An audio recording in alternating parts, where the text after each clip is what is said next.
Is it considered Yichud to take a phone with internet capabilities into the bathroom? So let's say the halacha part about Yichud, not Yichud, that everyone has to ask their rabbi.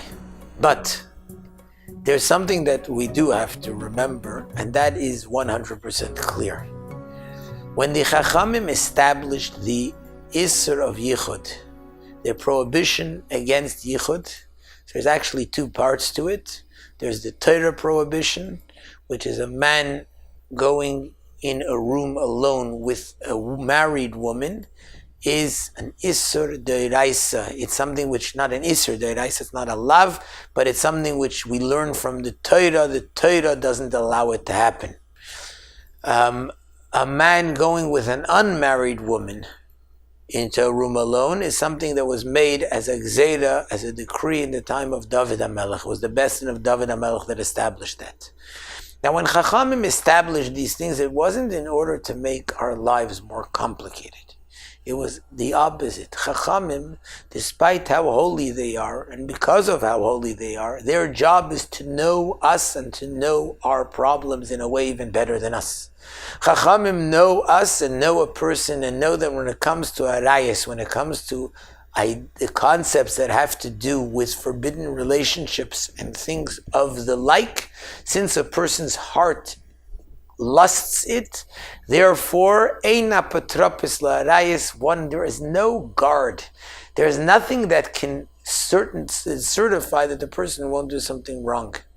And that's something which even the great Chachamim, they were mizalzel in themselves. They belittled themselves to tell stories about themselves in the Gemara, how they almost did something wrong and people had to watch them, etc. Not because they were on that level, but because they wanted to show that no matter how great someone is, they should never think that they're too great for this. That's why the Chacham made Yisr Yichud to make life easier for us, because they understand how hard it is, and they understand how a person has his Yetzer Hara burns like fire in these concepts. And that's why the Chacham made a fence, because that's the way to guard us from doing what's wrong. Now, with regards to internet, whether or not Yichud actually applies or not, that's something which, once again, has to be asked to a rabbi, and I'm sure there's different rabbis that will say different things. But the concept is that we can't trust ourselves when it comes to these things.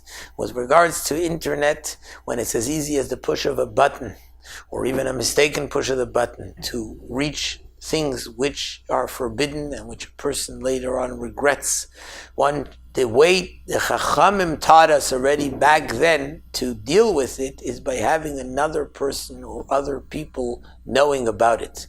Because Rabbi Yochanan ben Zakkai said to his students, before he passed away, they asked him to give them a bracha, and he said, "Yiratzayin sheyeh moira shamayim aleichem kamoira basar v'dam." The fear of heaven should be upon you like the fear of a human being. And they said to him, "Is that it? Is that all you're giving us? Just like the fear of a human being, not more than that?" He says, "Halavai, it should be that."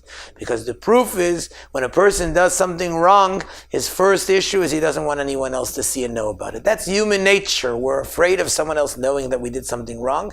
And everybody knows that and sees that, even with modern technology and internet, all the concepts of search engines and histories, etc., is that the worst thing for a person, and the thing that will keep a person away from doing something wrong, even though he tries to do what's right and he doesn't want to do what's wrong, but sometimes his Yetzer Hara can pull him, but if he knows that someone else will be aware of it, then that's going to be the biggest deterrent from doing something wrong. So one of the biggest deterrents with regards to things which we don't want to do that are wrong is to make sure that whatever is happening in this, there's other people that are aware of it, and that it's not just me, there's someone else guarding me, and that's the way to make sure that I'll be doing the right thing. Thank you for listening to the Guard Your Eyes Daily Chizuk broadcast. Pass them on to your friends and help spread Kedusha in the world.